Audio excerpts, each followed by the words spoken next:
You're watching KIII TV3 Corpus Christi. Regular programming will not be seen at this time, so we may bring you this special presentation.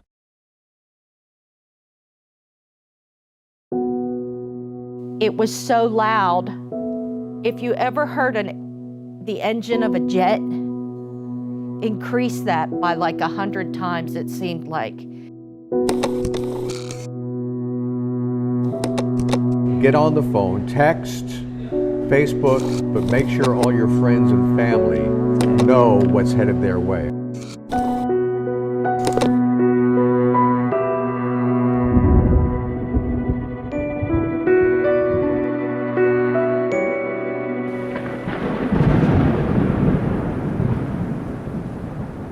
My name is April Intor. My name is Joseph Intor. Not sure where to begin. We had found out about as far as a storm coming in. You know, they had first said as far as it being a Cat 1, a Cat 2. I had been watching it a little bit on the news. Joe was at work, and then they started escalating as far as what was coming.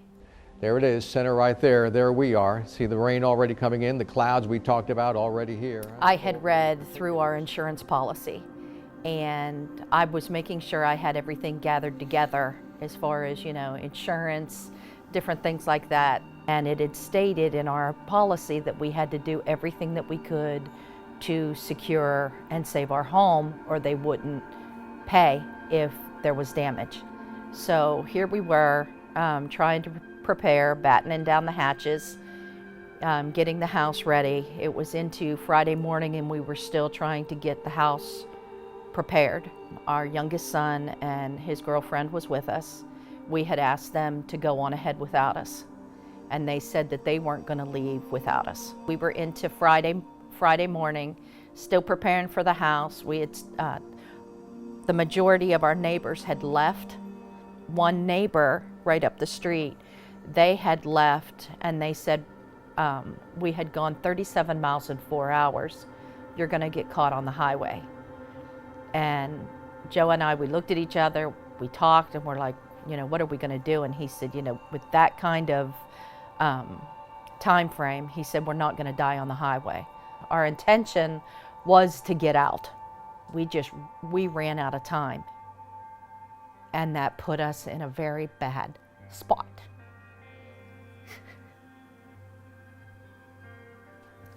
Sorry, it's still raw. Here we are, we're battening down the hatches. The storm has started. We had actually had candles on because we were trying to conserve our flashlights, our batteries, you know, everything that we could. And that's when it hit. It started rocking.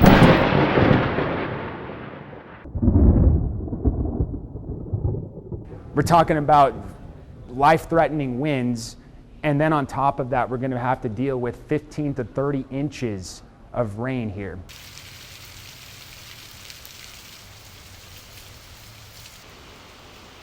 Started out as just, you know, your average rain here on the coast, then it got stronger, and it got stronger, and it got to the point where it was getting louder and louder. Well, we had boarded all the windows up except for the one kitchen window, and we just left little slats in it so we could actually have some visibility outside. And at that point, when I looked out that window, the lightning and everything going on, we saw the whole garage and everything just take off. The wind had kicked up. When he saw the garage go, it was like for real for him. And after that, he just started to melt down because he was like, the cars, because we had classic cars, and they were in the garage. So we thought, okay, our best spot was inside the family room. So we had put a mattress down, and we were actually, before we had lost electricity, the last thing we saw was where they had said it was turning into a Cat 4. Category 4 strength gust, and now we're looking at an actual Category 4 type storm. Even if you don't meet the eye of a hurricane, tropical storm force winds are nothing to mess around with. This is what Corpus Christi felt during Hurricane Harvey. Sustained winds from 39 to 73 miles per hour, gusts to over 100. You want to be careful of flying debris and downed power lines. At 74 miles per hour, you're dealing with the Category 1, like Portland felt during Hurricane Harvey. Well-constructed homes could see damage to roof and vinyl siding. Extensive tree damage poses an additional risk to your home and your car. Your screen enclosure could come tumbling down, and the power grid could see major disruptions. Storm surge is also possible, turning streets into rivers. At 96 miles per hour, you have a Cat 2, similar to what Ingleside experienced during Harvey. When the wind gets this intense, cosmetic damage is the least of your worries. Falling trees and flying debris become deadly threats to you and your home. Tree branches become projectiles. Windows or a door can blow out, allowing the winds to rush inside and blow the roof right off. Major storm surge is also possible, enough to put some coastal bend towns under water. At 111 miles per hour, you have a major Category 3 hurricane, like when Celia hit the coastal bend. Mobile homes don't stand a chance, and older homes with damaged roofs could collapse. Even newer construction is now at risk, especially vinyl siding, doors, and roofs. 130 miles per hour marks a Category 4 hurricane. This is what Rockport, Fulton experienced in the most intense part of Hurricane Harvey. Doors blown open and smashed windows can lead to even new homes failing. Power poles will be uprooted, snapped, or downed. Even if your home survives the wind, deadly storm surge can leave it uninhabitable. Not only will there be no water or power, you may not have access to the area for a while. And if a storm produces sustained winds of 157 miles per hour, it becomes a Category 5. Catastrophic damage is guaranteed with total destruction in some areas. The area is likely to be uninhabitable for months. The good news is that the eye of the hurricane packing the most powerful winds is usually localized. But the bad news is that in a major hurricane, even if you dodge the eye, damaging winds can extend hundreds of miles in all directions.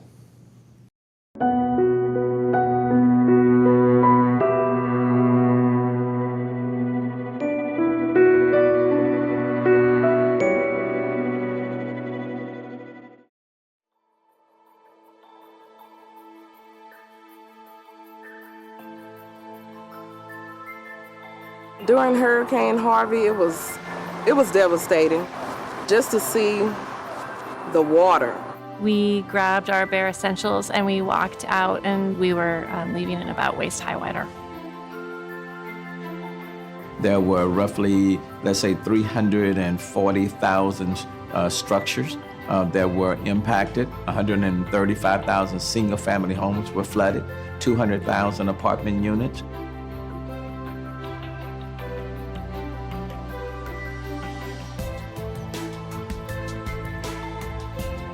We actually got together on Team Sitco on a conference call almost immediately to talk about what we could do for our community. We responded with a $3 million initial payment to the mayor to be able to give or render aid as quickly as possible without the bureaucracy. Then we stepped it up and did $6 million, partnering with Rebuilding Together and making a commitment to rebuild 300 homes in the city of Houston. I am so comfortable with the role of helping others. It was the first time, this is gonna make me upset, it was the first time I had to ask for help from others.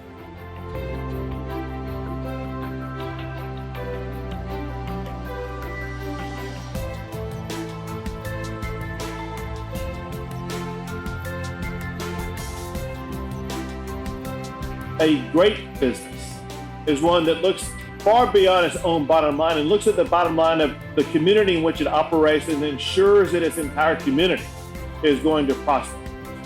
Sitco is a great business.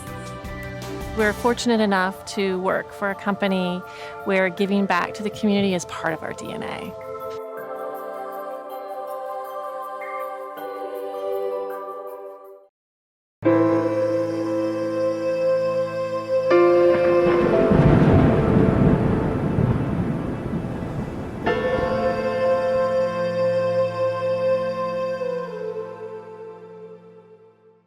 before we had lost electricity, the last thing we saw was where they had said it was turning into a Cat 4.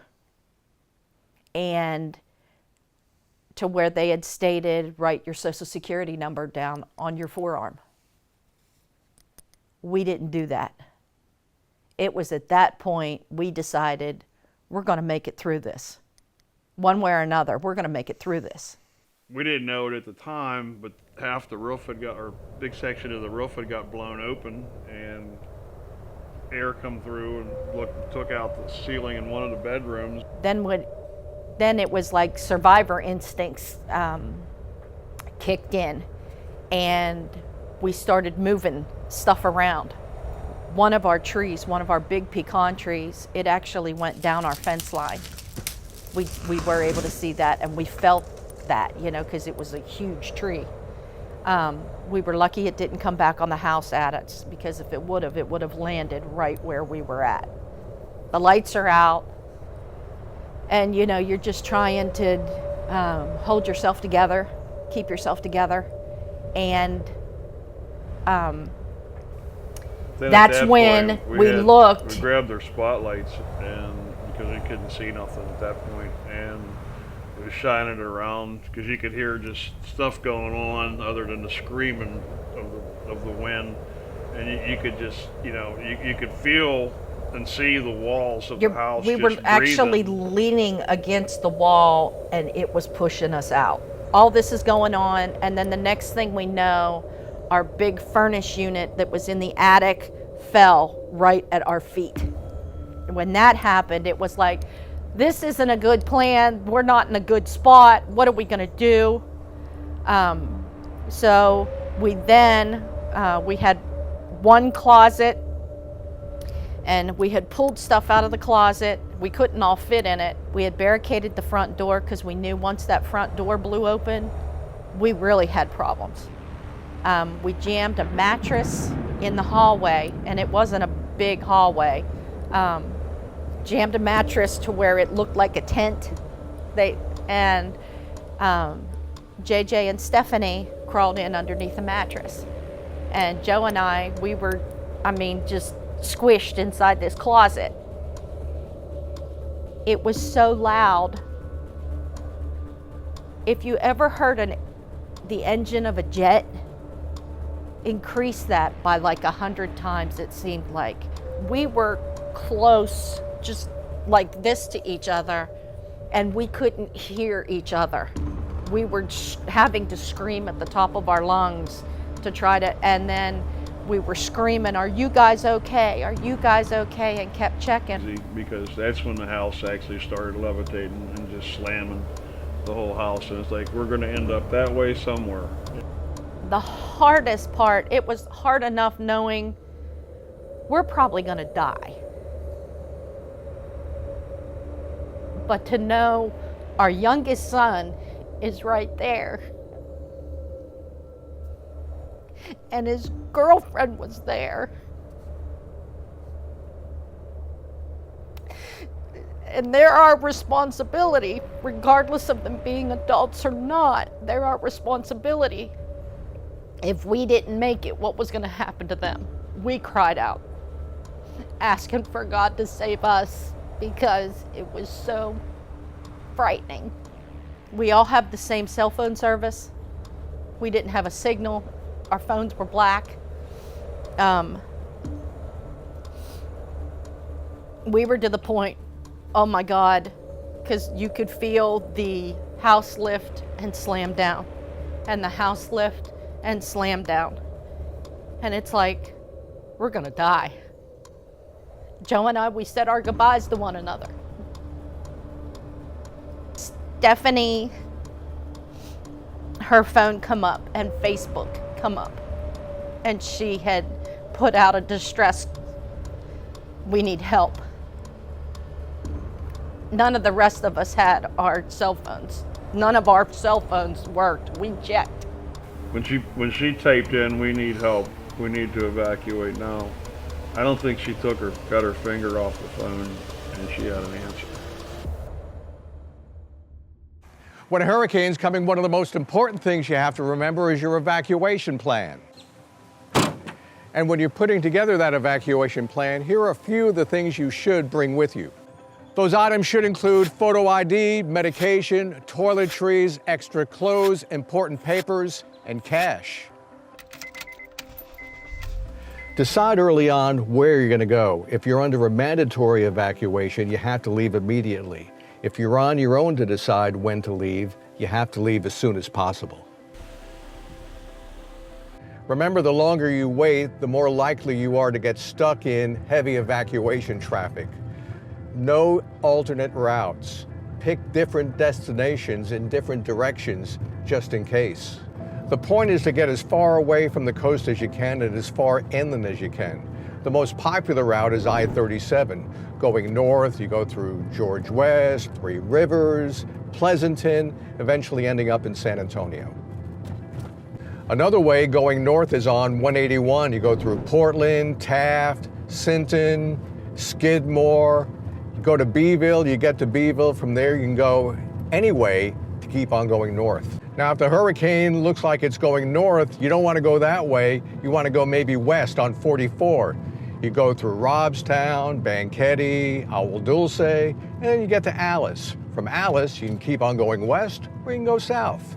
Now, if the hurricane is going north or coming right at us, head south. A lot of people don't think about going south. Highway 77, Kingsville, Rivera, Raymondville, you end up in Harlingen. You keep on going south to Brownsville, go west to McAllen. So you see, you have more than several routes to choose from to avoid the hurricane and possibly save your life.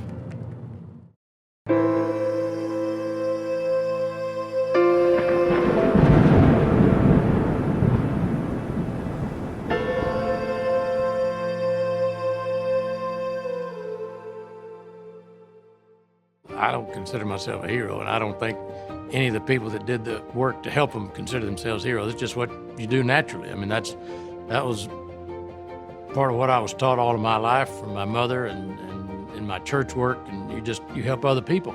The heroes are the people that really suffered the damage and have kept a stiff upper lip and responded and saying, you know, we're here, this is our house, we're going to stay, we're going to rebuild.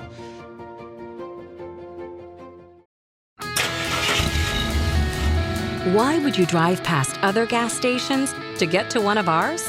The better question is, why wouldn't you?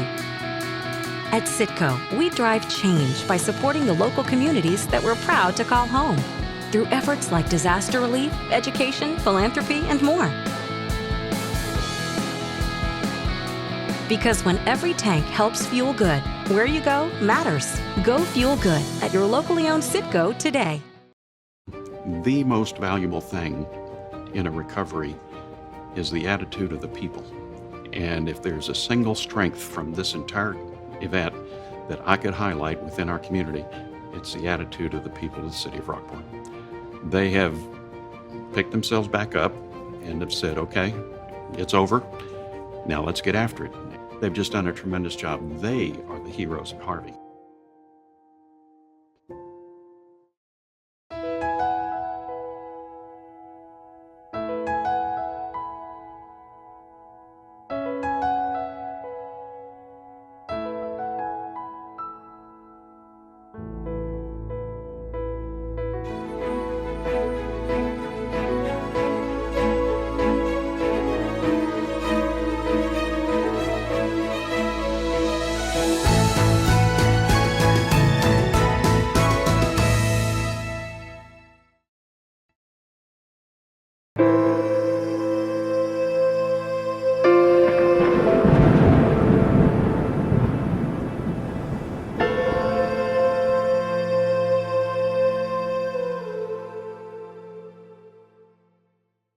Well, considering what was happening, you know, our house was falling in on us. We didn't know what we were going out to. I mean, I had stuff right there near us for us to make a run for it, and that's what we did. Yeah, we went out. When I grabbed the light, I was the first one to go out, and of all the vehicles that we had here, everything was either demolished or buried, We had one little vehicle, my son's new little Kia. The worst part was when we had gotten out, there was just debris everywhere. So we had to watch where we were at. We're going with flashlight. It's not like you have an outside light, shining everything. We grabbed what we could, made it into his car, and made it about 150 feet down the road. And there was power lines down. It's like, okay, we need to go around this telephone pole. Well, seeing as we did, of course, we got stuck. I mean, we just kind of, all right, are we going to have to run for it? And that's what we were prepared to do. If we had to run for it, we were going to run for it. But we're sitting there in the car, and he's like, I'm stuck. And he keeps, he's trying to maneuver the wheels.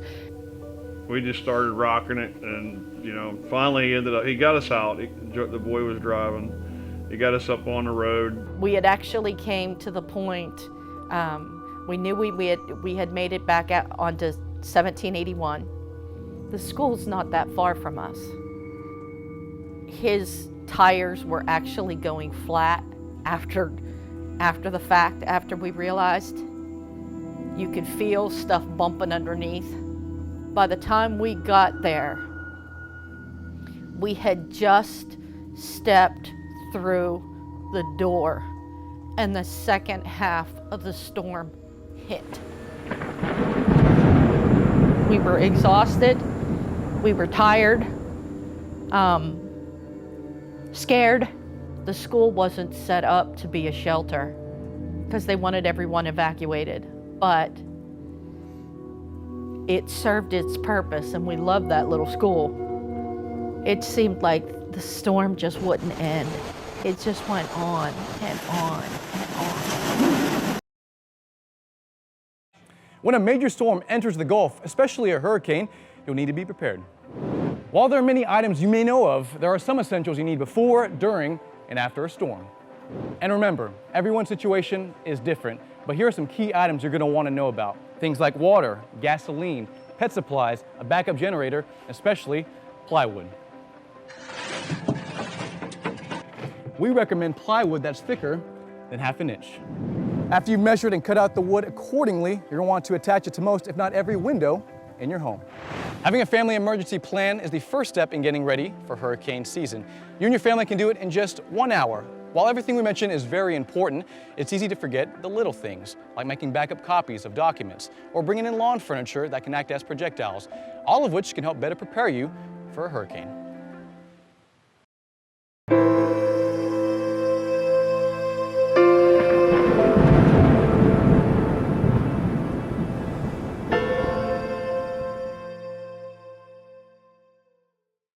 Citgo jumped right up. They didn't wait. They have been a great neighbor for the coastal bend. In fact, they were helping Aransas County, Nueces County, San Patricio County, in particular, and Refugio. And in fact, they wanted to give money back and resources back. There's an example where private enterprise came in. It was a great partnership, community partnerships and private partnerships. So an example is where Citgo helped. And there were others that we can go into, but private, public, community came together.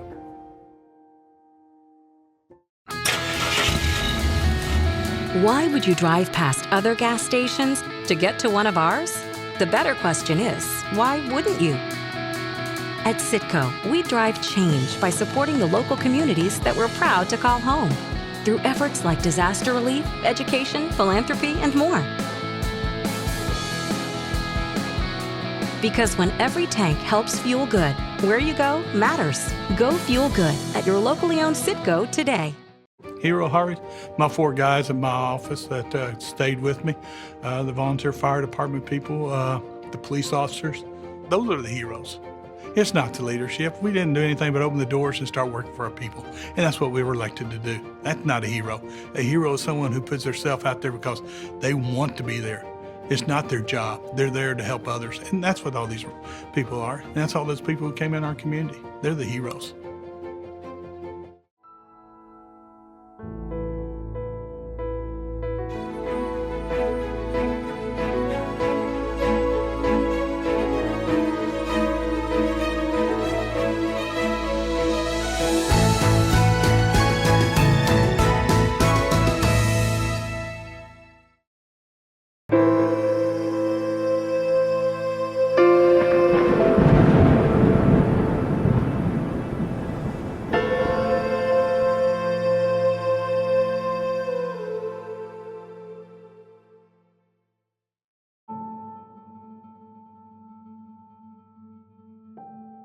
We are waiting for daylight, of course, to see the extent of the damage.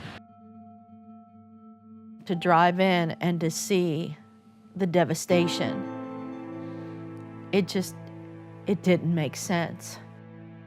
There were 3 houses in a row, boom, gone. If you've ever felt helpless, multiply it, because it really makes you feel totally and completely helpless, and how insignificant you really are compared to Mother Nature.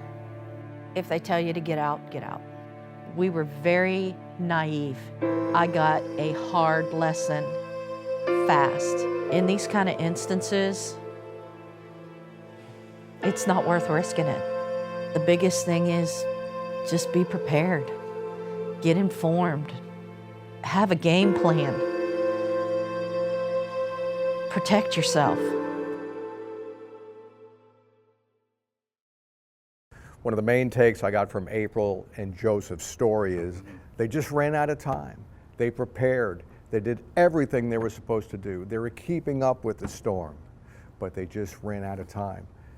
Category 1, Category 2, and then we hear it's a Category 3, and then it's a Category 4, and even with the planning at that point, ran out of time? You're stuck at your house? It still wasn't enough. They boarded up their house, they boarded up their windows, they checked their insurance policy, they did everything that you needed to do, and they still didn't have enough time to do so. One of the things I kept thinking about, I was hearing April and Joseph speak, the way they were getting emotional, the way that they were talking about how bad it was outside for them. It gives you a real sense of what Harvey brought to the coastal bend. You know, it's a large area we're responsible for. We were focused on Rockport there, but in Corpus Christi, we went through the same storm, just a different perspective, a different side of it. We hit tropical storm, maybe low-end Cat 1 winds. So I want to make sure that people know that, yes, it was a major hurricane, but in Corpus Christi, you know, we weren't talking about Cat 4, 5 winds here. It was a much different storm, and it could have been us in Corpus Christi. Yeah, and going forward, you can never just downplay a hurricane or a storm, because these things pack a punch when they come to the coastal bend. I knew what was going on. I sent my family down to the valley. Yeah. I knew I had to come to work for who knows how long. I ran out of time preparing. And then we get down here, and the famous line, the station is shaking. Yeah. And then you think about that, and the people in Rockport are going through so much more. You're in a closet. You're in a hallway with a mattress on top of you, saying goodbye to your family members. Can't even imagine how that. scary is that, even with the preparation. Yeah, and we know, you know, as meteorologists, and I'm sure everybody does here in the coastal bend, these things happen every single year. This year's forecast calling for a near normal season. But it only takes one.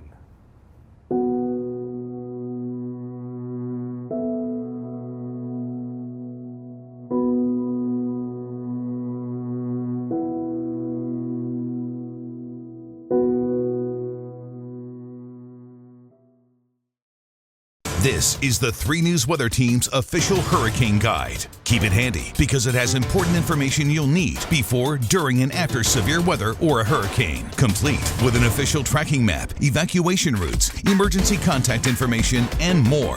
The 3 News Hurricane Guide, sponsored by and available at Rapid Air AC Heating and Refrigeration, Alpha and Omega Siding and Windows, Reliant Emergency Room, Generator Supercenter, and on our website's Hurricane Central page.